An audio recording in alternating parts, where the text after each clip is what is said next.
And did that slideshow come up? Yeah, it did. Yeah. Excellent. Do you recognise the learner?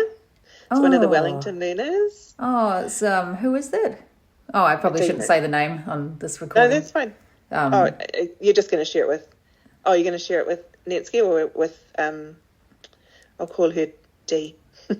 D. Okay, it's D. Yeah, D. yeah, Yes, yeah. D. I know who it is. Yeah, yeah. Oh, that's cool. I love her. I love that picture in the field. I love there. her. Yeah, and that's her school field. Like they hadn't had it mowed for quite a while, and honestly, it was like it's like a flower field. It was really interesting. Oh, that's beautiful. But, yeah, it was quite cool. Yeah. Alrighty, here we go. Okay. So if I just go through the PowerPoint, and then if you've got any questions, just jump in. Yeah, sure. So the first one's just around what the differentiation, I guess, between what orientation is and what mobility is. And then the different components of each one. So like orientation, what it includes, and mobility, what it includes. So that kind I like of the way it stuff. clarifies things. So this PowerPoint, would you use it when you're talking to like schools, or who would the audience be? So we started off with the managers, so this was designed for new managers, just to understand our process, but also for anybody new to our DOM team gets it as well, so that they have a bit of an understanding of kind of what our curriculum looks like and what we do. Yeah, it's really so important to clarify like the role and just what these different terms mean for people that come into it. Yeah, exactly. Yeah. All right, so we'll move on. So this is our DOM team. So we have 14 in our team at the moment, which is very exciting. And we have 2 DOM trainees. And within our team this year, we have picked up National Assessment Service. So we have Ernie and Natasha who share that role, which is great. So they can work together on the NAS visits. And then we have Ernie, Jess and Natasha who are all working as part of the immersion team as well. And then we also have Denishri and Anya who are working with Homai School. So that used to be Pauline's job. She used to do that, and then she moved. So she is now based in Oamaru, and she covers Dunedin, and she also does any of the away visits for NAS, and she's just on a contract for us doing that. Oh, yeah, I just see it listed there. Great. Yeah. Cool. So we have a document called Specialist Service Standards, and it is a Ministry of Education document that is provided to anybody who works with learners who are not teachers. So, for example, OTs, physios, speech language therapists all use the Specialist Service Standards. And so there's a booklet that we refer to. And in each of our DOM meetings, we go through one of those different areas. So access, engagement, assessment, program planning, implementation, review, closure, and follow-up. So we just cover one each meeting, and we just look through and engage with it and follow the process. So that's kind of like the same thing that you do. Like it's our equivalent of the New Zealand curriculum documents. So it's your guide. It's one of your guiding documents that you'd be working one of our towards. guiding documents. And very similar to ERO, we get reviewed on Specialist Service Standards every 3 years. So they'll come in and they'll have a look at how we align our DOM practices with Specialist Service Standards.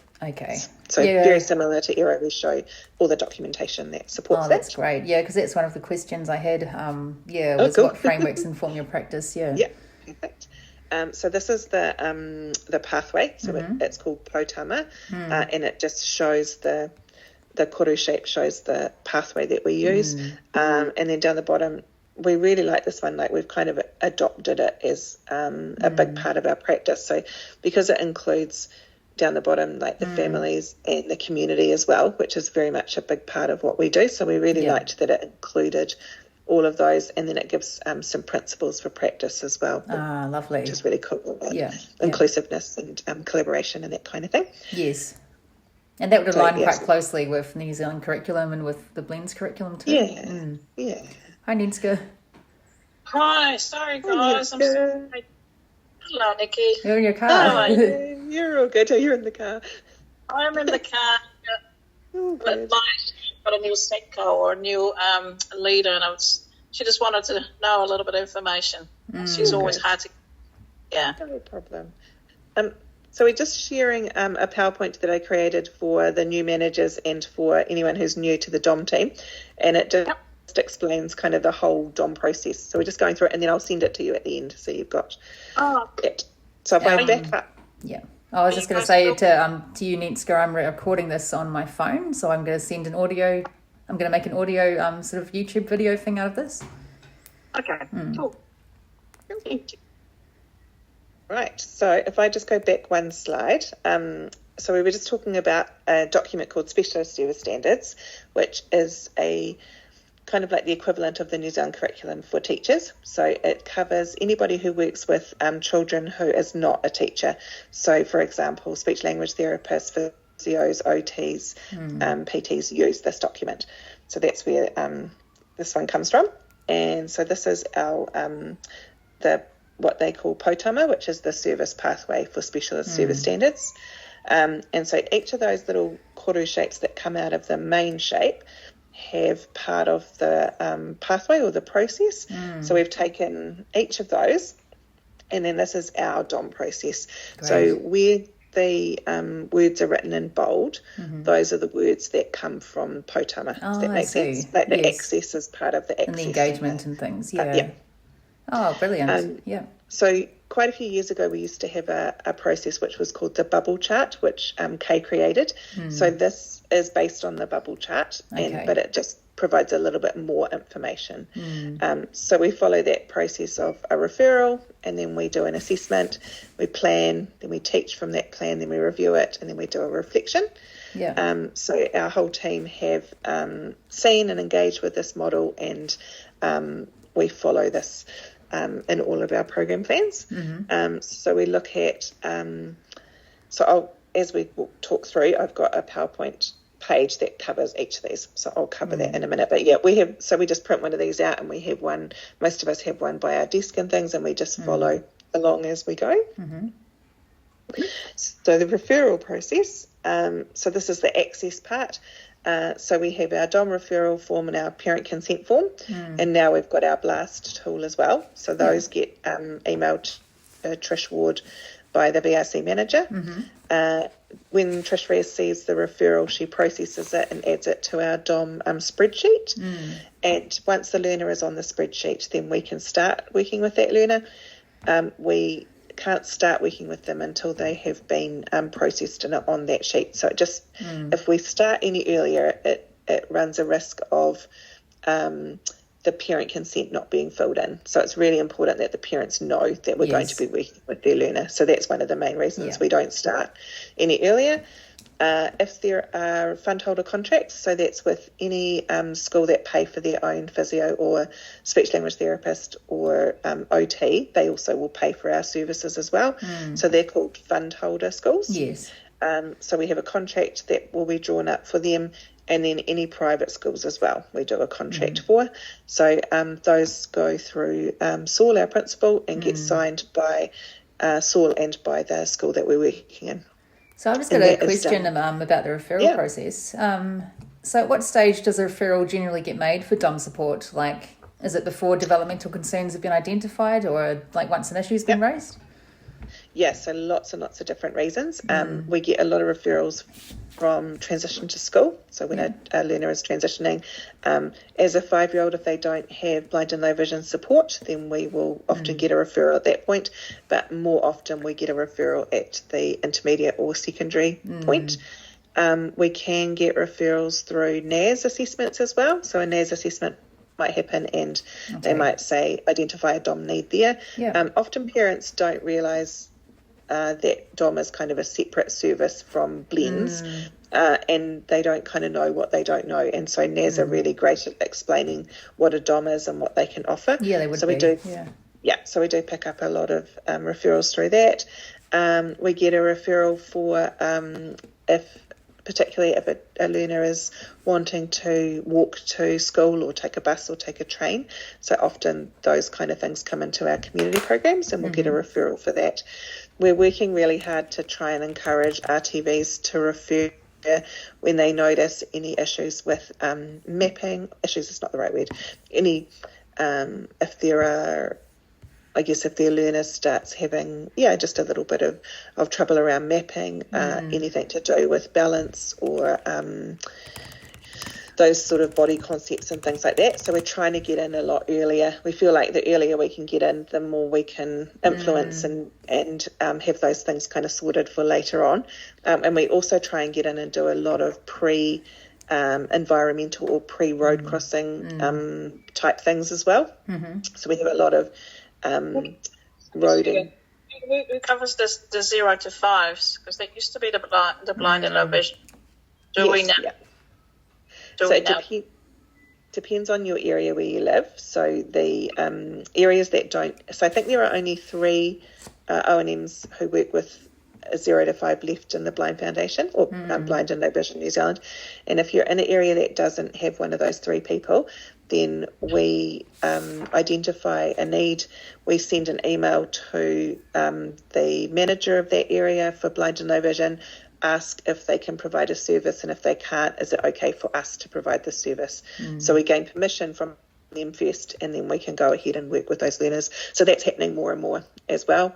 At the moment, we're picking up a lot of those sort of 4-year-olds who are starting school, but there are definitely more early learners who are starting, that we're starting to work with. And part of that process is our whole team have done the Bell's course. So that was part of our kind of entering into that arena. Yeah. Cool. And when you do get a referral, would you look at one aspect of, say, motor development or a few at one time?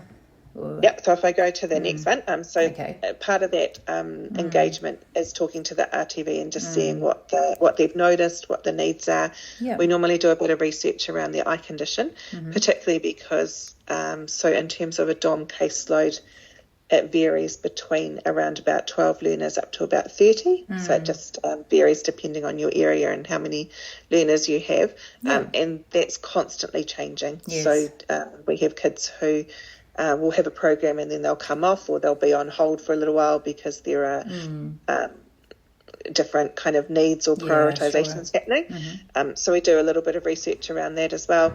Then we introduce ourselves to the school or the whānau. That makes sense. Yep. And then we have environmental advice as well.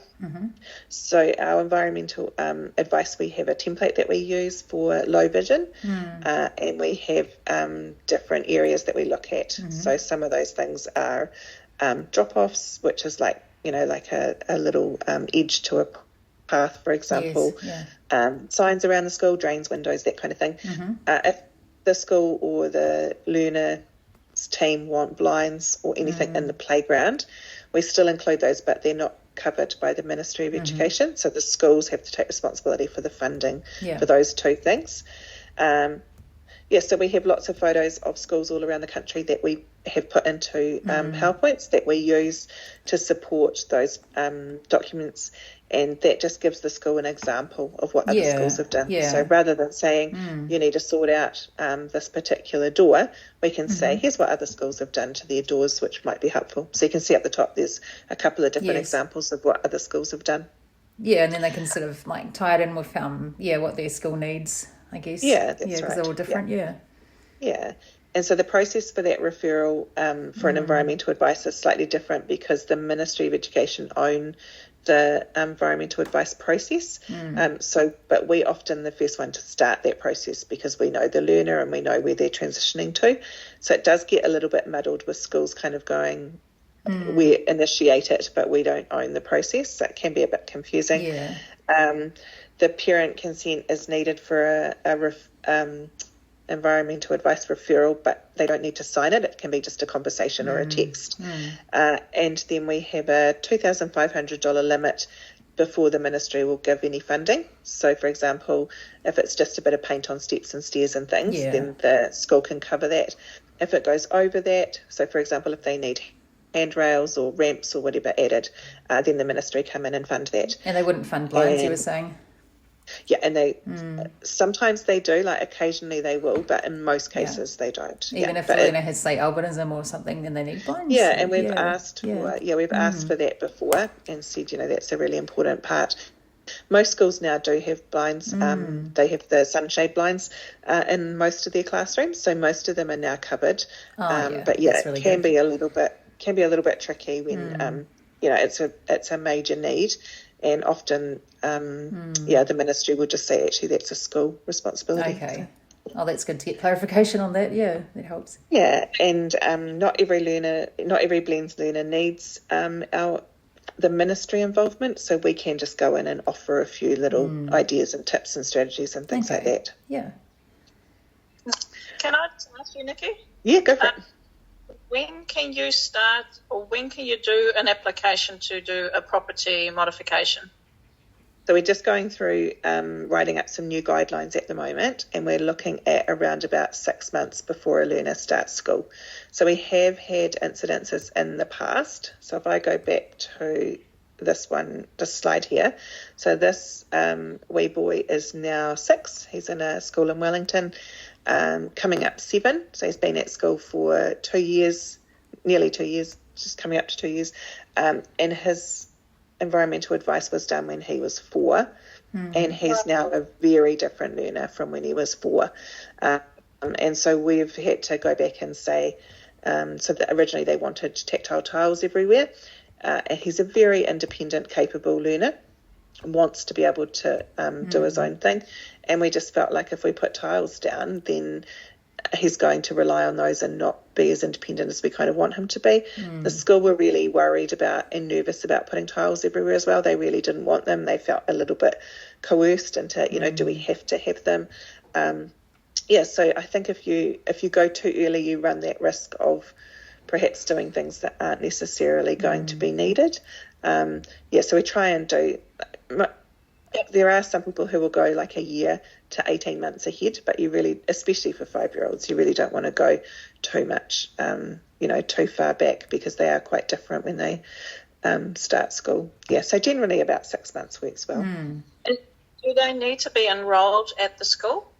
They don't. So that's a lot of schools, like I feel like I'm the person in Tauranga that transitioned a lot of 4-year-olds to school. So I do the DOM here does the property modification, but often school goes, no, we don't want you in until they're properly enrolled. Yeah.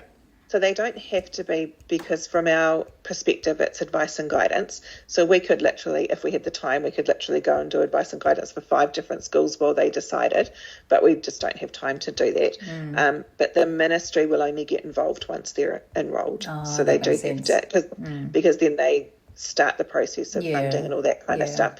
But for us, we don't have to be. So we do get parents who who want to make a decision between, say, 2 or 3 schools and say, can you give us some advice and guidance? And if we have time, most of us wouldn't probably have the time to go to 2 or 3 different ones. But in theory, they don't have to be enrolled, but the schools do, and the ministry do like them to be.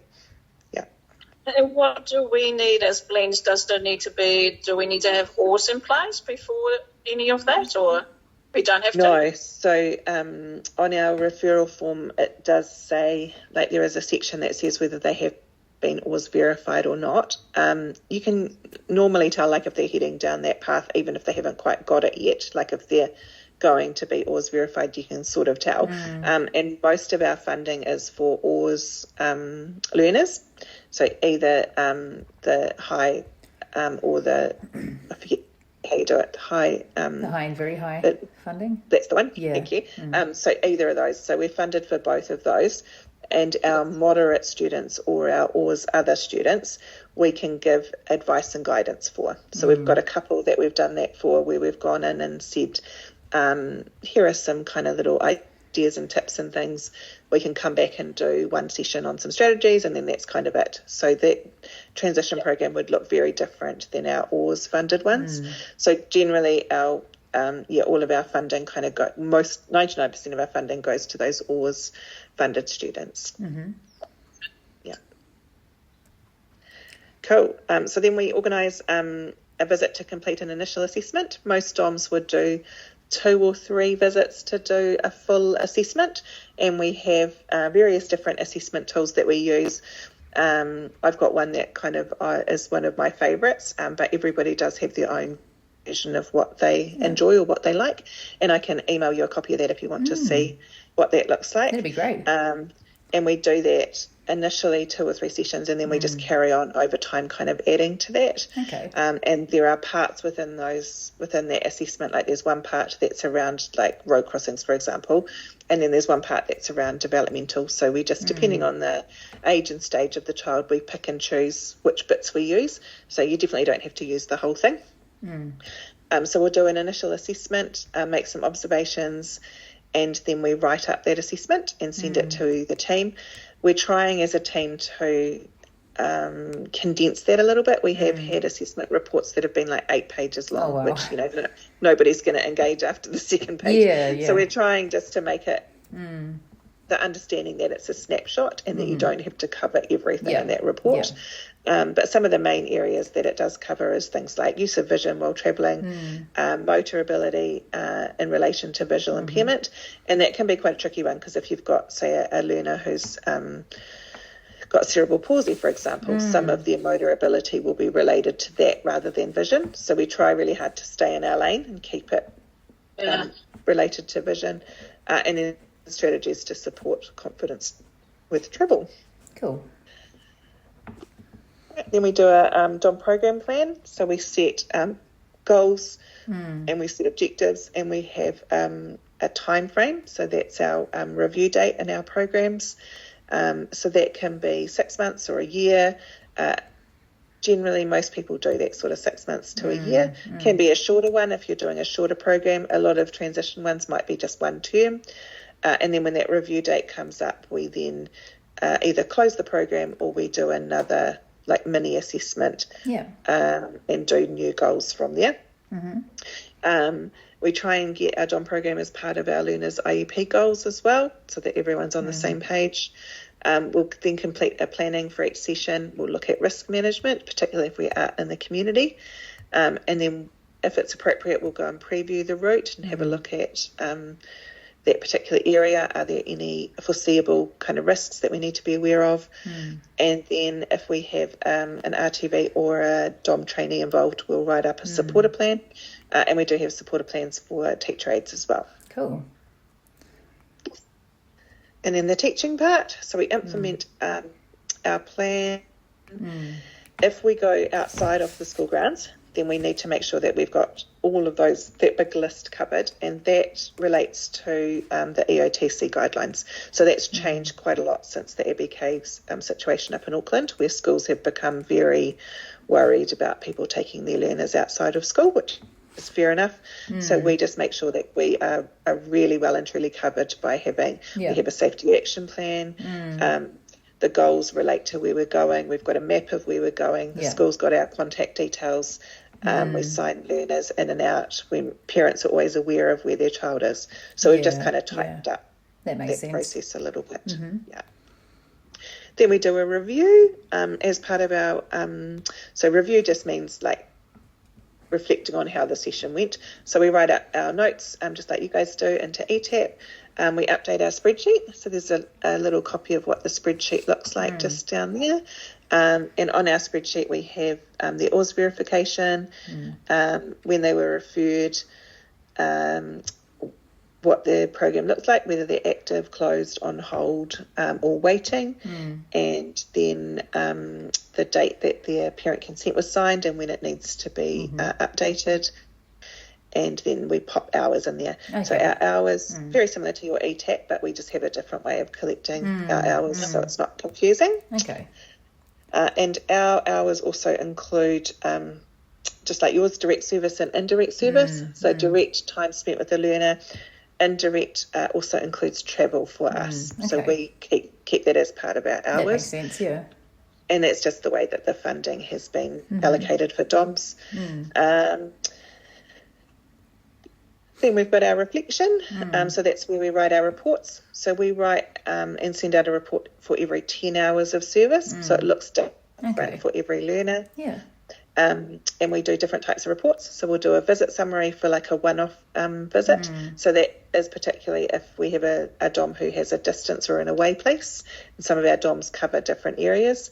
So if you cover a different area, you might write just a summary of the visit that happened that day.